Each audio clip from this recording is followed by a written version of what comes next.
We went into those oyster fields and to see the oysters in their element. It created immediate inspiration.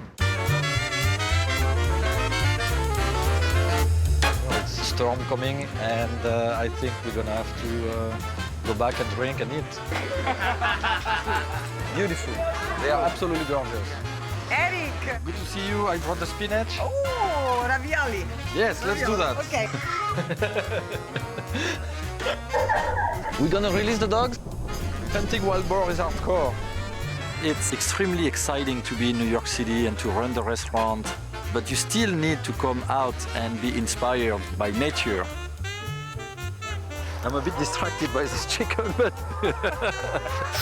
whatever I'm absorbing right now here has an impact, and it's inspiring, and it will be translated into cooking later on when it will be the moment for me to create.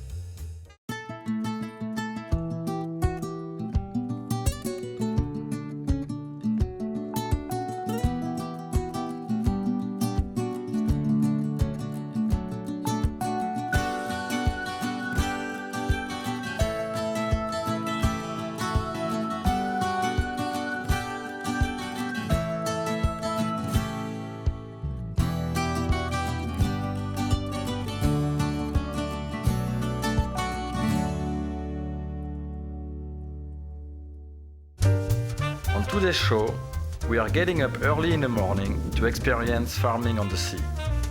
We'll visit Hog Island, a West Coast oyster farm that cleans the sea as it farms.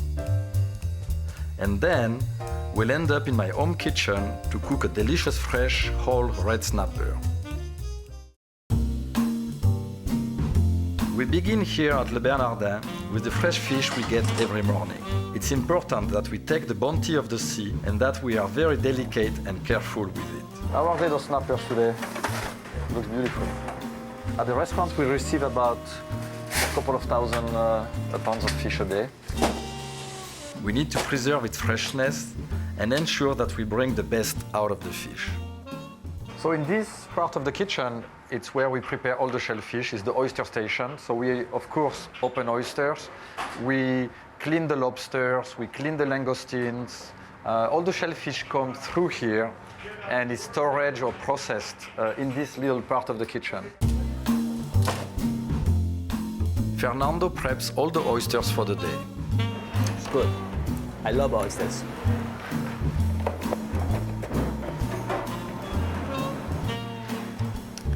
Ron shucks the scallops and prepares the sea urchins. These are so fresh. You know, you get them straight from the source that they just have a much cleaner flavor, a little more like the ocean is. What is very interesting about the sea urchin is that none of them taste exactly the same. Every sea urchin has a different flavor than the other. And you will never, even if you eat thousands of sea urchin, you will never see again the same flavor.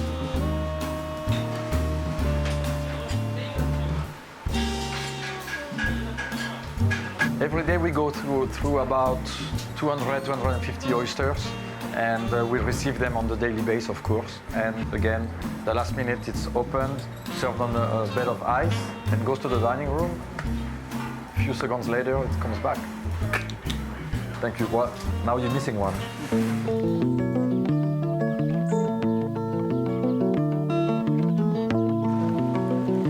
Hog Island is at the entrance of Tomales Bay in Northern California. And it's here, in the low tidal waters, that John Finger and Terry Sawyer, advocates of watershed conservation, have a sustainable oyster and clam farm.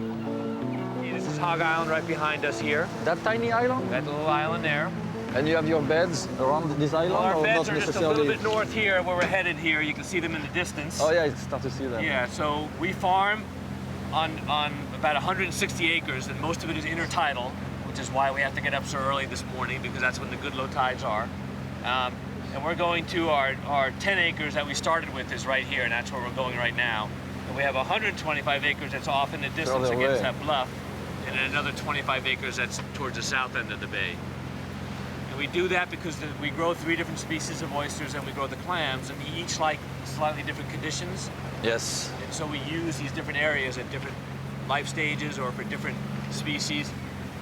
They eat what? Plankton. Yes, we're not adding anything. The food is in the water. There's no fertilizing done. There's no feed coming from somewhere else. It's all about the place. That's why you need a nice, healthy bay to grow And also oysters. they filter the water. They filter the water, so they're like the cows eating the grass. They are filtering microscopic algae or plants out of the water. Farming fish has been very controversial because of the fish interacting with the wildlife, sometimes escaping from the farm. The pollution has been a huge issue. However, when you farm oysters or clams or mussels, you have something which is totally sustainable. Not only you do not pollute the ocean, but you're actually helping to purify the water. Those oysters are a living filter, and I think they purify something like 10 gallons an hour. So these are what we call our Stanway oyster cylinders here. So this is one of the ways we grow our seed oysters. So the seeds are tiny like that, right? Yeah, we buy seed when they're anywhere from about 2 millimeters up to 1/4 of an inch, which is 6 millimeters. How does it work? Like the oysters make eggs, Yeah, so the adult oysters form either eggs or sperm. and then they release it like And that then in they the release water. that into the water when the water is warm and there's lots of algae. And then the eggs and the sperm mix and create the larvae, which are free swimming. They're part of the plankton. So they swim, but they don't have a shell yet. They don't have a shell yet, and then when they're ready, they fall out of the water column. They can't swim anymore, and they metamorphose into something that has a foot, immense itself to something, and then starts forming shell out of the minerals in the seawater. So if we get seed when it's 1/4 of an inch, we get 5,000 in each one of these. And you can see now these are reaching about, 1 inch size here. Yes, In there. I see. And Yeah, what they're will- starting to look like oysters. They're starting to look like oysters, yes.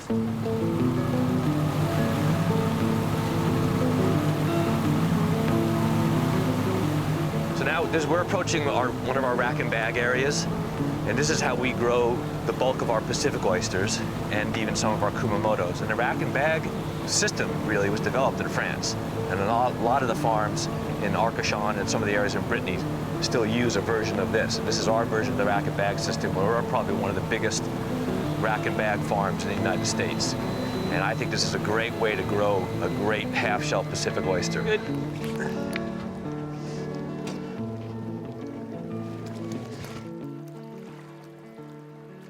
And if you start getting stuck, it's heel-toe. You want to get your heel out of the mud first. Toe. So we've gone from those cylinders there where they're about 5,000 each, and as they grade off the faster ones, we put them into the rack and bag system, and this is called grow out. So now those... Here you can almost open them and it's something to eat. Yes, these are getting close. You know, we can open this up and even see what size we're looking at here. Yeah, that would be So- nice if we can. Let's pop this open, reach in. So here's one that's actually market that's size already. Actually, that's a beautiful size. Yeah. These are a little young, but we'll check out what the meat condition is. That one is beautiful, yeah. Thank you. You're welcome. Breakfast of champions. They are delicious. You know, he's a very good oyster opener. I'm not competing with him. No way. Really delicious. You know, sometimes barnacles are a problem for us because you can see the barnacles, if we get too many on here, they start to close the holes up. And then you again, no holes, no water flow, you know, and water is everything. You can see these oysters in here, we haven't disturbed them yet. They're just slightly opened. Filtering? Yeah, they're filtering the water. Yeah, right. Quietly doing their thing there. Those seaweeds are good too, no? It's called sea lettuce. Yes, this is called sea ova. It's called sea lettuce. Yeah, you can eat that.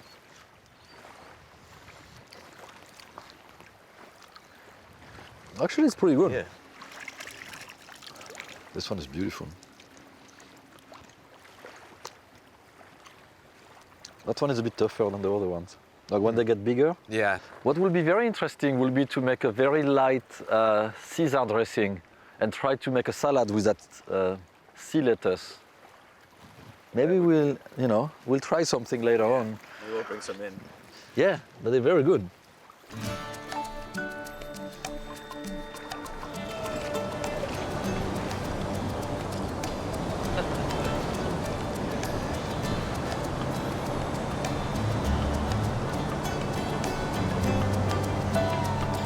want to grow bigger oysters, we grow them in bags on the bottom. In the bottom here. And this is where we grow like our smalls and mediums that people will buy for the barbecued oysters and baked oysters, those kinds of things. Those are monsters. This Yeah. is big. The ones that are live though. So that's weird, so that grew for a little while and then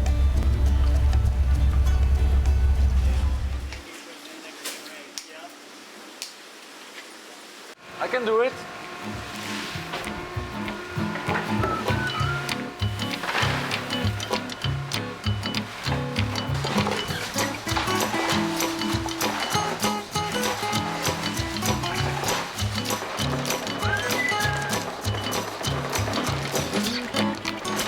Well, we came here this morning. It was very cold and it was very early in the morning and I was almost like grumpy, kind of. Went on that boat in the middle of the ocean and suddenly you're surrounded by water and everything is beautiful around you. And to see the oysters in their element was such a pleasant and powerful experience that it created immediate inspiration.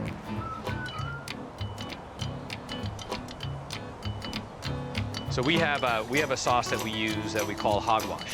Hogwash. And it's a mignonette sauce that I think, mignonettes in general go really great with raw oysters and don't overpower the flavor of the oyster. True. It's a very simple recipe.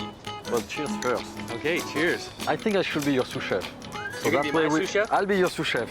Wow. That way Okay. we work as a team and you tell me what you need for the hogwash. Okay, and I'll shuck the oysters. So we have, yes, that's a good idea. I think you do a better job than I do.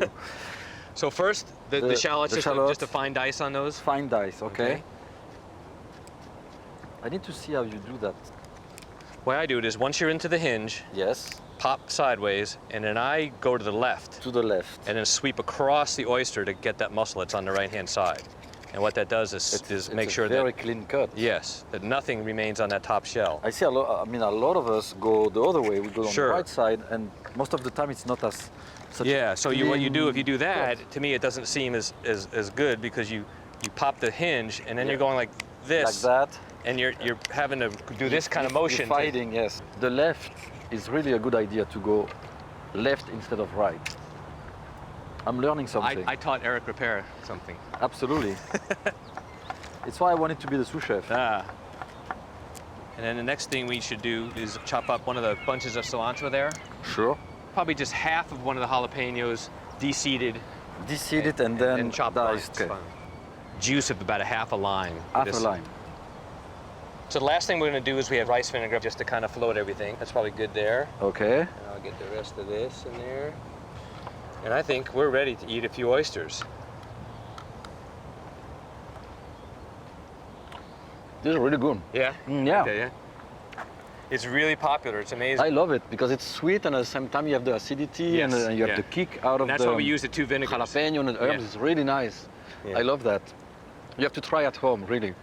And it's easy too. It takes 5 minutes. So we've got our 3 types of oysters here all ready to go. Hi, Terry. Pleasure to meet you. Nice to meet you too. Here we go. Yeah, Atlantic, Pacific. There you go. I'm gonna try a little kumamoto here. Good job. They are so fresh. Wow. Then I push with. Push with that. So good. I just have a little surprise. You remember those sea lettuces that we find in the middle of the ocean? I would like to prepare something with it, and as an experimentation, we'll see if it works or not. But I Great. just want to try. So 2 seconds. I'm going to take some of the anchovies and chop them very thinly. Put a little bit of the salt also with it, with some of the lime. You call that the liquor, right? Liquor, yes, yeah. The liquor of the oyster. Olive oil. Maybe a little bit of spice from the jalapeno. And I think it's going to be an interesting combination because we're taking something that is a classic, really, a Caesar salad, and we're trying to make it much lighter. If it works, the sea lettuce will taste even better than previously. Since we have those beautiful oysters, we are going to use maybe one of each. Okay, the drizzle. Et voilà, sea lettuce Caesar salad. I'm happy. All right. Let's try. For you? Yeah, be honest, just love it. Very nice. Okay, let's see. Really, really good. You can even really You want- test the oysters. Yes, want honesty here. Yes. It's excellent. This is what great food is about. Thank you so much for having us. Thank you. Cheers. Doesn't get much better than Thank this. you. Of course, it looks like we are showing off with that salad, and we could have been preparing that for 6 months. It just was a last-minute thing, and we are lucky that it worked. It could have been not really working, but being in ocean and being in contact with nature and that surrounding really lifts your spirit and makes you want to do things and be creative. I love oysters as my first course. Now, let's head back to my home kitchen for our main course. Today we are going to cook a whole red snapper. When you cook fish, the best secret is to really use fresh fish. To recognize fish when it's fresh, you look at the whole fish, and you should be looking at the skin, and it should be shiny. The eyes shouldn't be opaque. If you open here, the gills, they should be bright red. But really the secret here is to smell the belly of the fish. It should never smell like fish. When it smells like fish, it means it has been out of the water for way too long. So we are going to use a pinch of chili flakes in a marinade that we are going to prepare for the snapper. A little bit of grinded coriander, a little bit of brown sugar. I'm going to grate some fresh ginger in it. We are going to add some garlic. So we're slicing the garlic very thinly.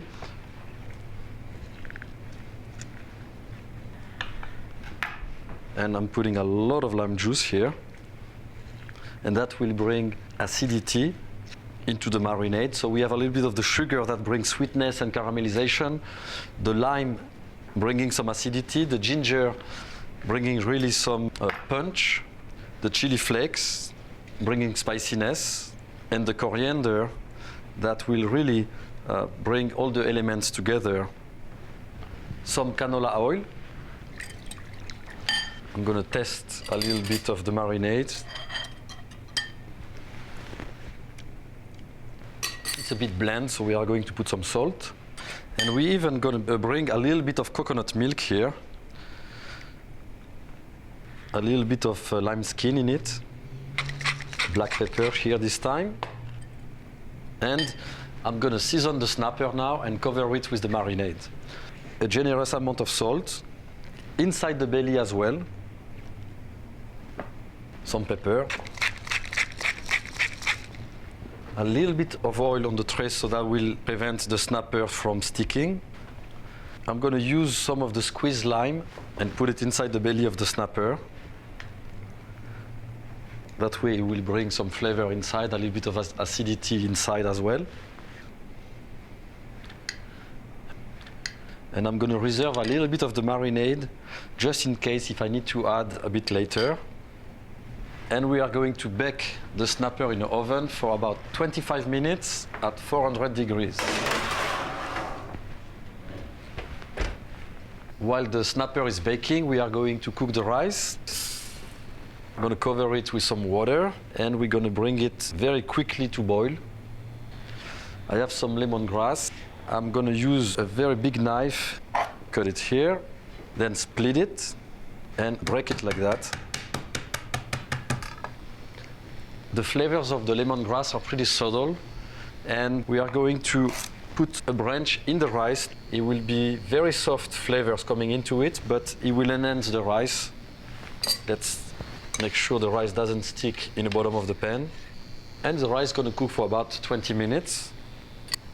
And we're going to let the water simmer. If the water was boiling too fast, it will break the rice, and then you wouldn't have a beautiful rice. We are going to check the snapper, make sure everything's fine. It's baking beautifully. I'm going to add a little more marinade, and it's going to create a little glaze on the skin. The fish is almost ready. I'm going to chop some cilantro. And the cilantro will go in the rice and also on top of the fish. So I made a tight bundle in between my fingers. And now, with a very sharp knife, I'm slicing it. Now I'm going to take some nice leaves of basil, separate them from the stem, create a little bundle, and gently slice them. Turn the basil. We are not going to mix the basil and the cilantro. We will mix them at the last second, so that way they will keep their own flavor and identity. Let's check the rice. The rice is cooked. I'm going to add a little bit of coconut milk. To cut a little bit of the sweetness and the richness, I'm going to squeeze a lime juice in it. Now I'm adding at the last minute some chopped cilantro, and I'm going to stir it up again, making sure that I'm going very gently, not to break the rice. And the aroma now is very intense, very fresh. Let's check the doneness of the fish. The skewer went easily through the flesh. It's a sign that it's cooked already. But to make sure, I'm going to check the temperature. It's warm. It means the fish is perfectly cooked. Fish has the tendency to become overcooked very quickly. And as soon as the fish becomes overcooked, the flavor is gone. Let's add some of the chopped herbs, the basil and the cilantro. A little bit of extra lime juice. And we just have to fillet the fish. I'm going to divide the fillet of the fish in two. I'm separating the fillet from the head. Then I'm going to separate the fillet here from the bone. So when you fillet the fish, you basically remove the flesh from the bone. A little bit of the juice, and even a drizzle of olive oil. And we have a simple but very delicious snapper with a lot of flavor.